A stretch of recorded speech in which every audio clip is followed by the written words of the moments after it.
Hello dear student, welcome. तो next topic economics हम लोग स्टडी कर रहे हैं डिस इन्वेस्टमेंट पॉलिसी, राइट।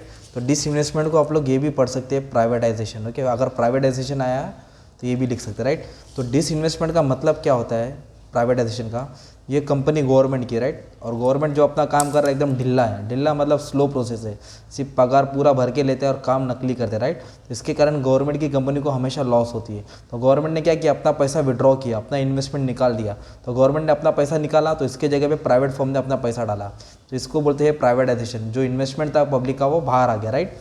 तो गवर्नमेंट जो कंपनी होती है उसको पब्लिक सेक्टर बोलते हैं, public sector, PSEU, public sector enterprise और पब्लिक सेक्टर यूनिट्स, ओके। तो एक सेंट्रल गवर्नमेंट सेंट्रल संभालता है, एक स्टेट संभालता है, राइट। तो अभी अपने को क्वेश्चन क्या आएगा एग्जाम में, what are the problem face by public sector? Government की कंपनी को क्या क्या प्रॉब्लम फेस करना पड़ता है? तो सबसे पहला प्रॉब्लम है माउंटिंग लॉस।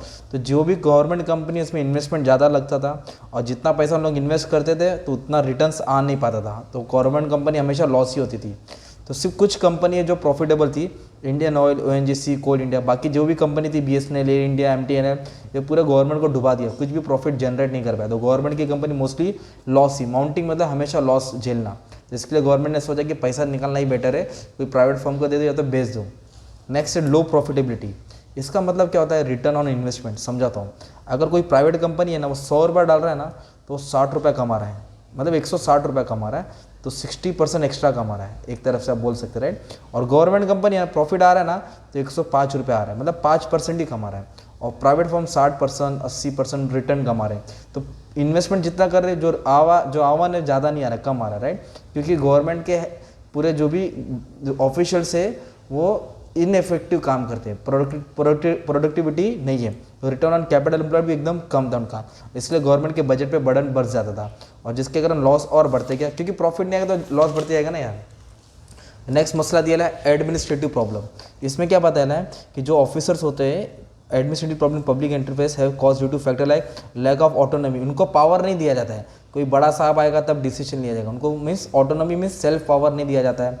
और पॉलिटिकल पार्टी इंटरफेयर करती है, एम्प्लॉयमेंट में पहचान वाले को ले लेते हैं, और डिसीजन मेकिंग भी नकली है, ढिल्ला है, तो इनएफिशिएंट कंट्रोल है, जिसके कारण जो देखभाल का तरीका एकदम नकली है। तो इसलिए गवर्नमेंट कंपनी लॉस में होती थी।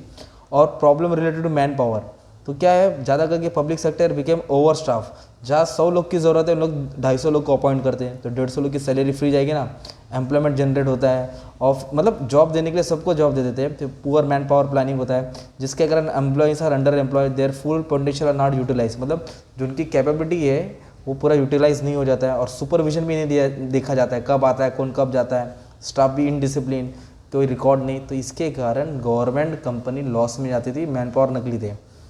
अंडर यूटिलाइजेशन ऑफ कैपेसिटी, इसका मतलब क्या होता है, अभी अपने पास विराट कोहली है, राइट।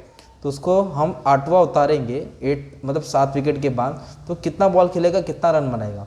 तो विराट कोहली एक प्लेयर है जिसमें पोटेंशियल है, तो उसको 1 डाउन या स्टार्टिंग ओपनिंग उतारना चाहिए, तो ज़्यादा बॉल खेलेगा तो ज़्यादा रन बनाएगा ना। तो इस तरह जो भी गवर्नमेंट के पास कैप प्लांट था, जो भी रिसोर्स थे, उसको उन लोग बराबर यूटिलाइज नहीं करते थे, नकली तरीके से उसको वेस्टेज करके सड़ा देते थे, जिसके कारण ज़्यादा उनका रनिंग प्रॉफिट नहीं होता था, वेस्टेज ज़्यादा होता था।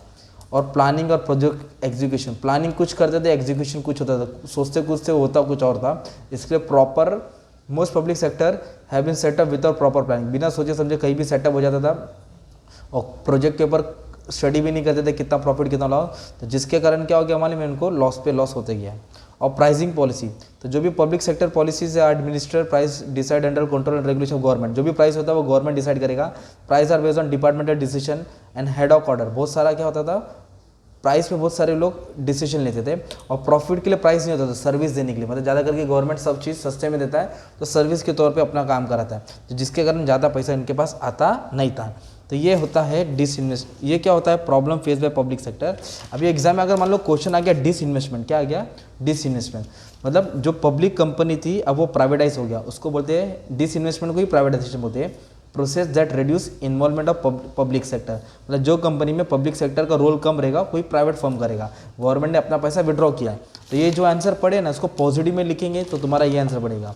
यही पॉइंट्स को आप लोग को पॉजिटिव में डाल देने का है, तो आपको डिसइन्वेस्टमेंट बढ़ेगा। तो डिसइन्वेस्टमेंट क्यों करती है, ताकि रिसोर्स का अच्छे से यूटिलाइज हो जाए। रिसोर्स मतलब मैन, मनी, मशीनरी, मटेरियल, इसलिए कंपनी क्या करती थी, डिसइन्वेस्टमेंट करती थी, रिसोर्स का अच्छे से यूटिलाइज होना चाहिए। और पब्लिक एंटरप्राइज को रिस्ट्रक्चर करेंगे, रिस्ट्रक्चर का मतलब होता है अच्छे से कोलैबोरेट करेंगे, जो सिक यूनिट से उसको हटाएंगे, उसको ठीक करेंगे, डिस्प्लेस करेंगे, जो नकली काम कर रहा है उसको हटाएंगे, एफिशिएंटली अच्छे से काम करने की कोशिश करेंगे, कस्टमर को अच्छी सर्विस देंगे, पॉलिटिकल पार्टी को इंटरफेरेंस नहीं आने देंगे, उनका दखल अंदाजी कम करेंगे, करप्शन सब रोक देंगे, राइट। और जो भी कर्जा है वो फटक से चुका देंगे ना। तो फिर इसमें तुम लोग क्या डाल सकते हैं, नवरत्न और मिनी रत्न नाम याद कर लो।